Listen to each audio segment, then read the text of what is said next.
Vedare tinokuchingamidzai zvekare kune chimwe chirongwa pano paZim Facebook Secrets and Confessions. Tadzoka zvekare nemamwe mamessages. Rekedzai tibva tapinda mumamessages edu atadzoka takakubatirai. Anzi makadi zvenyu mukoma, ndinokumbirawo kuti munge muchindiposterawo nyaya yangu makavikawo chitupa changu. Mukoma, nyika yacho yava kurwadza. Like isusu tiri kunoku kuSouth Africa, but tainge takatengawo stand muHarare umo. Ndinototya kana kutotaura kunzvimbo kwacho kwatakatenga stand. Stand iyi takaitenga mainge muri mugore ra2014. This was after ndabva mukuroora, mushure mekunge ndaroora mudzimai wangu. Then pakabva patanga kubuda mashoko mamwe akandirwadza uye zvekare akarwadza mudzimai wangu. Iye mudzimai wangu kwavo kukwekwe uko, saka ndiko kwaainge akati zvainge zviri nani kuti tinge tichitenga stand mukwekwe than kuti tinge tichitenga muHarare, because iye ainge asingade kuti tinge tichizovakira muHarare first nekuda kwezvainge zvichiitika zvekunzi vanhu vanotenga mastand anenge asina matitle deeds. Zvino vehukama vakabva vatanga kupopota vachiti ndainge ndava kutongwa nemukadzi. Iniwo ndichida kurakidza kuti ndainge ndichikwanisa kutonga mukadzi wangu, ndipo apo pandakabva ndachizomudza kuti zvainge zviri nani kuti tinge tichitenga stand muHarare. Takabva tazotenga stand, but stand iyi takaitenga out of peer pressure, zvichinzi kujone kwamuri ikoko busy kungotya mari, dai maita mavaka. Kwavanashi takangoita zvekungotumidzirawo mari, takatumidzira mari zvechikwadi. Then hama dzikabva dzaenda dzikabva dzanojoina cooperative iya. Mukoma, takazotevera zvedu tichinopedzisa mari dzedu ndokubva tatanga kuvaka paya. But dambudziko rakazotanga kuitika nderekuti painge pobuda mashoko ekuti hanzi pane umwe uyo ainge akatotenga land iyoyo before this housing cooperative. Zvinhu zvacho imi kani hazvitombonzwisisike kuti how come munhu angazonzi akatenga land yet housing cooperative yedu yakazoendawo kukanzuru ikanotenga land yacho iyoyo. Mukoma, kunzvimbo kwacho kwandiri kutaura nezvako mukoma, kutori nedzimba dzinotodarika kuma100. How can someone be so rich zvokuti anotenga land yakakura kudaro? Saka nyaya iripo ndeyekuti tiri kunzi tinofanira kuti tinge tichisiya dzimba dzedu then tobva tanotsvaka kumwe kwekugara, uye zvekare tiri kunzi dzimba idzi takadzivaka zvisiri pamutemo. Asi zvinondinetsa ndezvekuti ko dzimba dzacho why is it now dzava kunzi takadzivaka zvisiri pamutemo, yet taitopota tichitoenda kumacity councils, uye zvekare patori nemameetings awo aitoitika pakati pehousing cooperative yedu necity council, then tichitopiwa mafeedbacks. Nyaya iripo mukoma ndeyekuti ndinoona sekunge kunzvimbo kwacho ikoko pane umwe munhu ari kuda kupiwa land iyoyo so that pange pachizotanga kutengesewa mastand. And zvechokwadi mukoma, mastand iwawo vanhu vachakasika kumatenga because of the location of that place. Ndisingadi hangu kutaura kuti ndekupi chaizvo. As residents we are still fighting mukoma. Tava nemakore tichingozamawo kuti tinge tichitaurira nawo nevamwe vakuru so that tisazoputsirwa dzimba dzedu. But it seems as if now yava nguva yekuti dzimba dzedu dzatakavaka kurwadza dzinge dzichizoputswa. Kwamanashi nemudzimai wangu kutaura kudai kana chikafu hachisi kupinda.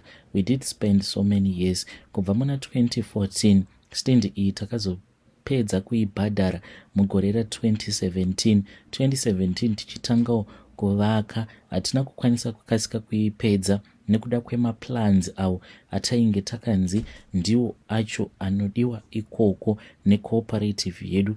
The plans, they were too expensive. By the time patakada kutanga kusimudzira ndipo pakabva pazouya covid. After covid namadam nekuda kwekuona situation yainge yava muno muSouth Africa, vanhu vava kunzi vanofanira kuti vange vachidzokera kuZimbabwe. Ndo patakabva tazongorovera moyo padombo tikabva tati zviri nani kuti tinge tichingoshandisa mari yose tingovakawo zimba redu rakanaka, tichitoti kana kuri kunzi tikavaka mushure mekunge tavaka paya, kanawo tikazonzi tinenge tatorwa nenguva, vana vedu vanokwanisa kuzosara vachitengesa imba iyoyo kana kutowanawo pekugara. Kunyange vana vangu vasikana ndaitoti kana ndakavatarisa ndichiti kana vakaona sekunge zvinenge zvavaomera kumamarriages vanokwanisa kudzoka vakagara zvavo pamba pababa vavo. Kwamanashi, we used a lot of money. Taisvika pakudya sadza nemazai tichishingirira kuti each and every month tinge tichitumidzira mari so that pange pachitengwa mabuilding materials. Imba yandakavaka mukomanashi nebasa randinoshanda, kana ndikakurakidzai mapictures ayo mega munoona kuti vanhu ava vakashanda zvechokwadi. Ipapa pana madam tainge takatombotaura kuti kana zvikanetsa tobva tatengesa imba iyoyo tokwanisawo kuenda kumhiri kwemakungwa. Mudzimai wangu almost each and every night ndinotofanira kutoti ndinge ndichitomunyaradza because anenge achingochema. Mari yatakashandisa kane hama dzangu yakawandisa. Handizivawo kuti ndedzipiko nzira dzimwe dzatinofanira kuti tinge tichishandisa, but takambozama kuti tinge tichiengage malawyers. Tiri kunzi mapapers acho avo atiinawo uye zvekare atakapiwa kubva kuhousing cooperative yedu, hanzi mapapers acho ndeefake. Ko anogoita sei efake? Iyo housing cooperative yedu yainge ichidila directly necity council. Please vanhu ngwarirai kunzouko, kwava nevanhu vane mwoyo yakashata vanofarira kudya zvavapfupi nekureba. Kana mukaposta nyaya yangu please ndiziviseiwo, ndichange ndichizotevererawo mucomment section, hoping kuti out there are people that are going to help us because we are really suffering as a community from stress. Vedare ndo message iyo yandakatumidzirwa ichibva kuna mukoma vedu. Ngatizamei kuti tinge tichitaura navo mukoma vedu ava mucomment section. Zvakangooma hazvo veduwe. Rekedzei tibva taenda panyaya yedu inotevera. Nyedu inotevera yakamira sekudai so. Hanzi makadi zvenyu mukoma, ndinokumbirawo kuti munge muchindiposterawo nyaya yangu makaviga uchitupa changu. Ndauyawo pano ndiine confession yangu iyo yandiinayo. Mukoma, ndinoda kureurura kuti ndiri kuhurira murume wangu uye zvekare ndiri kutochita naboss vangu, and I really want to put a stop to it. Saka ivo vakanditi kubva zvatakatanga kudanana vava kutonzwa kundida, ende kana kuri kunzi ini ndikavaudza kuti handichavadi, it means kuti basa rinenge rava kutopera because vanenge vava kutofanira kutotsvaka umwe munhu wekuti vanenge vachitoziva kutoti igirlfriend yavo. Handizivi kuti vari kundiudza chokwadi here kana kuti vari kundinyepera, but ivo vanoti hanzi ndo kekutotangawo kutodanana neumwe mukadzi. Pose apa he had been faithful to his wife. Saka ndikudawo kuti mhuri yeZimbabwe inge ichindibatsirawo ipapo. Kwamanashi, ndiyo nyaya yangu iyoyo yandiinayo. Kana kuri kunzi mukaposta nyaya yangu ndiziviseiwo, ndichange ndichizoteverera ndiri mucomment section. Kune vose avo vanoda kuzondijaja, it is because you are not in my shoes. You do not know the reason as to why ndakazosvika pakudanana naboss vangu. Please mukoma, post my own story. Ndichange ndichizoteverera ndiri mucomment section. Vedare ndo message iyo yandakatumidzirwa ichibva kuna vanzvadzi vedu. Ngatizamei kuti tinge tichitaura navo vanzvadzi vedu ava mucomment section. Ndekedzai tibva taenda panyaya yedu inotevera. Nyaya yedu inotevera yakamira sekudai so. Hanzi makadi zvenyu mukoma, ndinokumbirawo kuti munge muchindiposterawo nyaya yangu makaviga chitupa changu. Ndiri kufanira kuti ndinge ndichienda nemusikana wangu kumusha. Ndingangoti atongova mukadzi wangu uye zvekare tinotogara tose tingoitawo zvekuchaisanawo mapoto, but kana vedare vakandibatsira ndingafara chaizvo. Nyaya iri kuitika mukoma ndeyekudai so. mudzimai wangu uyu ndakasangana naye muno munyika yavatorwa. Panguva yacho iyoyo mukoma takasangana muJoburg, ndokubva andibudira pachena hake mwana wevanhu, akabva andiudza kuti even though ndainge ndichimona akanaka sezvo ainge ari, akabva anditi but yes I know kuti kundida unondida uye zvekare neniwo ndinokuda, but nyaya iripo akabva atotanga kutondirakidza maprofile evakomana nevarume vose avo vaakadanana navo kubva achiri kuzimu kuzouya kwaakazoita kuno kuSouth Africa. Ndikabva ndazomunzwisisa nekuda kwekuti paakauya kuno kuSouth Africa akabva atanga kugara ega, akandeti so freedom iyoyo yekuti akasvika akatanga kugara ega ndozvakazoita kuti ange achizoluza control. So iye akandirakidza maprofile evarume nevakomana vaakadanana navo vanotosvika kuma17 ikoko. So nyaya iripo mukoma ndeyekuti ipapo ndakamborwadziwa because akatondiudza kutoti nevanhu vose ivavo akatorara navo, ndokubva ndazova bloka vanhu vose, akabva atondikumbirawo ruregerero. But since tainge tichangotanga kudanana, munhu wangu akandibudirawo pachena, ndikabva ndati iripo, ndokubva tatanga kugara tose paya. So zvinhu izvi mukoma zvakabva zvachizotanga kundirwadza nekufamba kwenguva.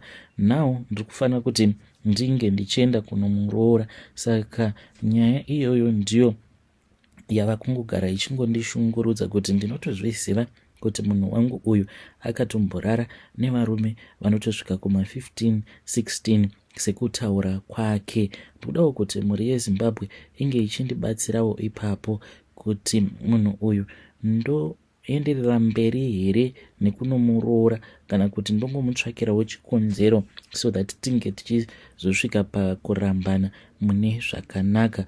Uye zvekare ane problem yekuti dzimwe nguva anongokaruka atongogumbuka zvezvekuti anokuitira mamudu.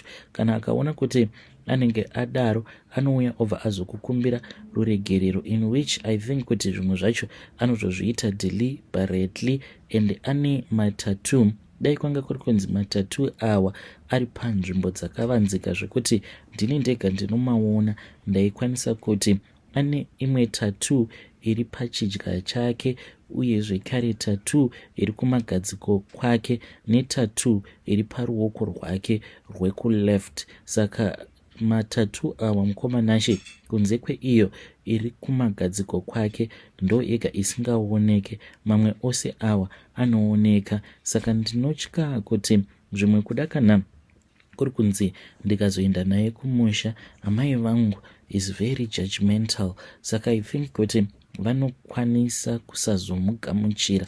So ndikudawo kuti mhuri yeZimbabwe inge ichindibatsirawo ipapo. When you post my story, please tell me, I'll be following through in the comment section. Vedari ndo message iyo yandakatumidzirwa ichibva kuna mukoma vedu avo. Ngatizamei kuti tinge tichitaura navo mukoma vedu ava mucomment section. Pakaipa.